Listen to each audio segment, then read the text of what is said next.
and welcome to Couchworld Tours, the show where we watch Outworld Tours on a couch and talk over it. Think of it as a combination of a narcissistic talk show where we interview one another, a commentary track, and that annoying friend of yours who won't stop talking over the movie. My name's Alex, writer, director, and editor.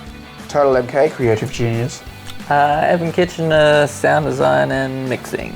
So we're the core team of the web series. A lot of other people help make this happen, but it's only a 3-person couch, so here we are. And without further ado, let's have a look at episode 1. Yeah, so Alex had the idea of having an intro or opener. Well, I mean, so much of the show seemed to be about portals that I thought, can we set the opener in a portal? And now this is the audience getting drawn into the world of Outworld Tours. This is the audience kind of going through the tunnel, going through the portal, into this alternate reality. Stepping into our show, Yeah. Alex had the idea in the intro that the logo would assemble, come together. Just another... Again, that was originally something I was going to do in 3D, but as a time saver, I just did it as a series of flat layers in After Effects, because it kind of kept the graphical look that I was going for. We put some texture on, it looks all right. Yeah, it could look cooler if we did it in proper 3D, but it got it done, and I think it's fine. That's good. Yeah. And again, it's that thing of like, if we'd done it in total 3D, it might have, overproduced it relative to the rest of the material. Exactly, yeah. After an epic battle in Khan's arena against his clone, Evil Team... Now who's this? Okay, so the voiceover here is Daniel Knight of Snowgum Films, who came down. We had one day of one afternoon, really, of voice recording, we recorded the voices of all the characters that weren't Luke. Yep. Took an afternoon. Elaine Carter, a friend of ours, was the technician on that one. She did great recording all those voices. So what we're seeing in this level is sprites pulled from the game, mostly from Mortal Kombat Warehouse. Mostly Mortal Kombat Warehouse, except the train. We had to like go through hell. The train was. I can't remember how. I remember that. Yeah. But they're like, I need the train, and I'm like, they don't have the train. And you're like, I have to cut it out. So maybe I screenshotted it or something. You did. You said, can you send me all the frames? And I went, I sent all the frames. Oh, yeah, perfect. Yeah. And then you cut them out and joined them together and had just a train sprite.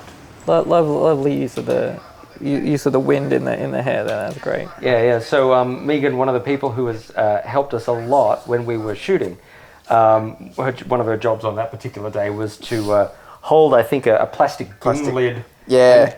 A storage tub and shake it perilously close to Luke's head in order to get the wind gust. I guess these stations were named after presidents or something.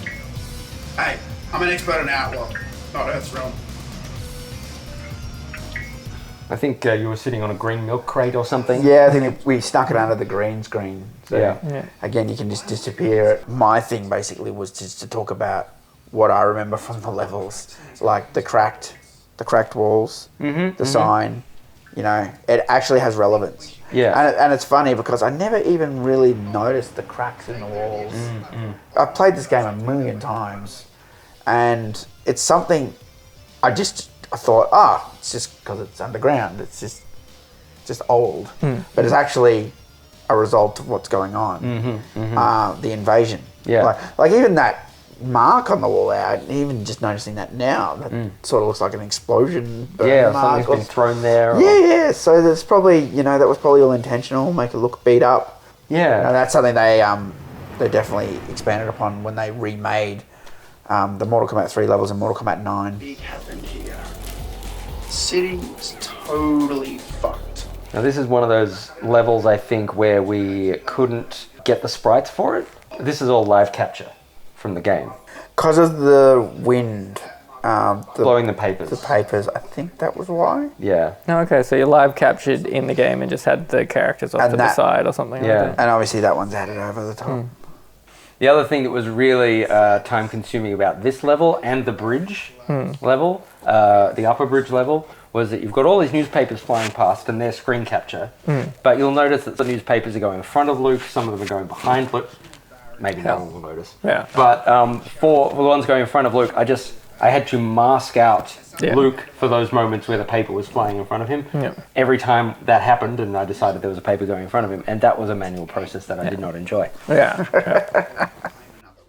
Now that dimensional barriers collapse line, that's a reference to an asset that you... It is, yes. So if you try and get anything from the old Mortal Kombat 3 game, right, you're not going to find much because everything's so low res. In Mortal Kombat 9, it's a different story. It was like the first game that was 1080p, but I think it came out at 720p. Mm-hmm. So a lot of the assets were high res. The ones that were naturally blowing around, you can't read them. But in Mortal Kombat 9, it looked like you could. So I jumped into the game and I was able to, with the help of some tools, extract the newspaper. So The texture. the texture for the newspaper. Yeah.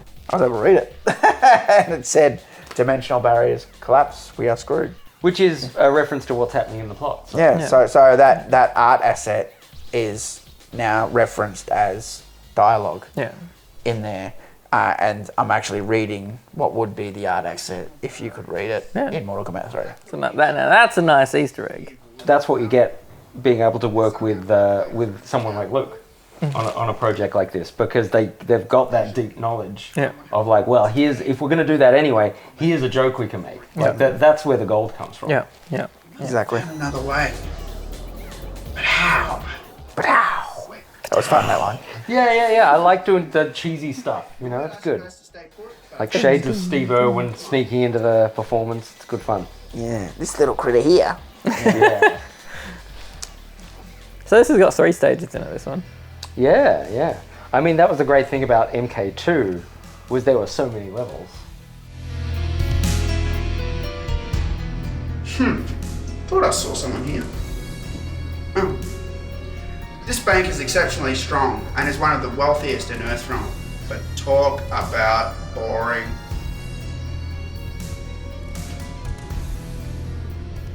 There's that god-awful temple thing. Nice close up. See it a lot better from here. Yeah. That way we bring that background element in closer too, which is good. Whoa. That's our first voice actor. Yeah, so that was episode 1, I guess. Yeah. Yeah, that's So I mean, episode like, kind of what you were saying before, you kind of feel like the later on episodes are kind of a little, I mean, obviously a little bit more interesting because you're building on the story and everything. I thought we had like an intriguing kind of hook with TMK's come back to Earthrealm, but everything's changed. What's going on?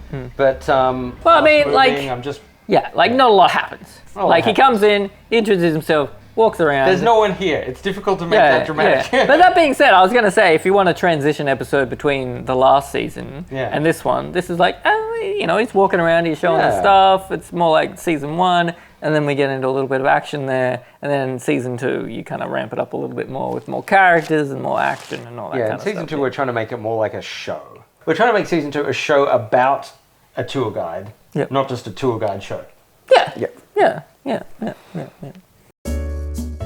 And welcome to Couchworld Tours! the show where we watch Outworld Tours on a couch and talk about it. Is that right? No, That's right. We watch Outworld Tours on a couch and talk over it. Okay. Talk over I it. mean, either. Because we're not watching Outworld Tours on a couch and talking about being on a couch watching Outworld Tours. I mean, we are now. I mean, we are now. 3, 2, 1, and welcome to Outworld Tours.